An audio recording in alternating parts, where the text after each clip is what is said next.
This is a game about pressure, about all the pressure laws and the ideal gas law. And if you land on a question mark, you have to answer a question, and if you get it right, you move forward. And there's information all over to help you. Are you enjoying it, Denzel? Yeah, very good game.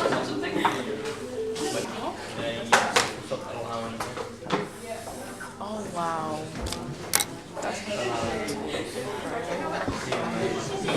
Is this correct? In the Boyle's law, if the pressure is double, the volume is halved.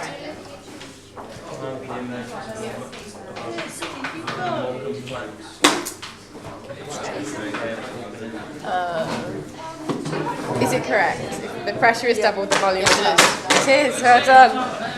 Move forward one. Denzel's winning, how has this happened? What is the process of photosynthesis and why does it happen? On our poster, we included the equation for photosynthesis and the factors that affect photosynthesis. We did a diagram of how it happens and labelled it. We included a diagram and explanation of plant cells and what they contain. And we drew a plant cell.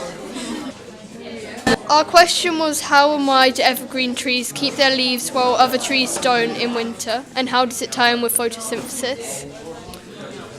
This poster is on the climate of trees and stuff. So this is from Europe and England, and it's quite an average temperature throughout the year. And then if you go to somewhere like Africa, it's quite high temperature throughout the year, so there's lots of heat and light at the same time. But in places like Alaska, the temperatures are quite low throughout the year, so the trees need to be different from the other trees to take in as much light as possible to create more energy.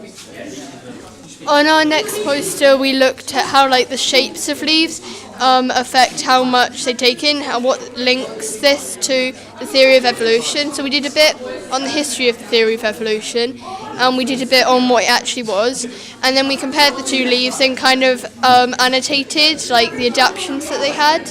And then we looked a bit at photosynthesis, and we saw that plants the evergreen and plants that aren't evergreen, actually they photosynthesize exactly the same way. It's just the adaptations which mean that they can keep their leaves, and the reason why they do it is so they can in different climates they can look different. So in Alaska and stuff like that, they have lots of pine needles and needle type leaves, which means they can absorb lots of light. And then we added our sources at the bottom and did a diagram of an animal and plants.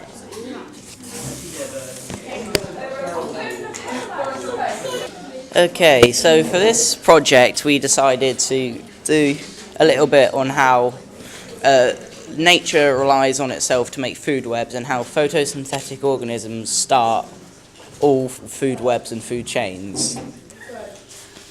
So green plants are mainly called producers because they produce the energy needed for food chains. Animals rely on plants for all energy, whether it's passed through food chains, such as carnivores, or directly eaten from the plants, herbivores. You'll hardly ever see an animal that start of a food chain, with some exceptions. There's always going to be an odd animal that's different and is an exception. So the sea slug and the spotted salamander both can photosynthesize a little bit. So if there's no plant, there'll be no plant eater. If there's no plant eater, there'll be no meat eater. And then if there's no meat eater, there's no nothing. So there's no fuel or soil or fertile soil for that plants to grow on. Our project question was, what is the average number of protons, neutrons and electrons in an atom, and how would we calculate this? We found out how to calculate the number of protons, neutrons and electrons in any atom, and then we found the averages of different groups of elements in the periodic table and worked out the average. This brought us on to the question of what is nuclear stability. So nuclear stability is a concept that helps us to identify the stability of an isotope. And so, in case you're wondering, the isotopes are the number of nucleons with both protons and neutrons in a nucleus is the atom's mass number, and each isotope is given an element as a different mass number. So why isn't the atomic mass never a whole number? Atomic mass is never an integer number for several reasons. The atomic mass reported on a periodic table is the weighted average of all occurring isotopes. Being on an average, it would be most unlikely to be with a whole number. We did an experiment on chromatography trying to find out how it's used in everyday life. We used the scenario that someone had been kidnapped and that a ransom note was left.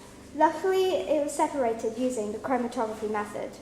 We took all the culprits' pens and then we used the same method to separate them and compare to here. These are the results. As you can see, they've all separated, and we could deduct that these two were not any of the pens used.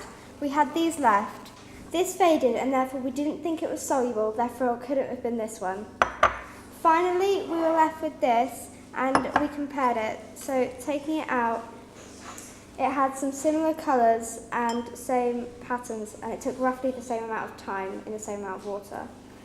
Luckily, this was correct, and that's what happened. And this was Mr. Betts Masters, and he kidnapped Miss Pele. Miss Pele?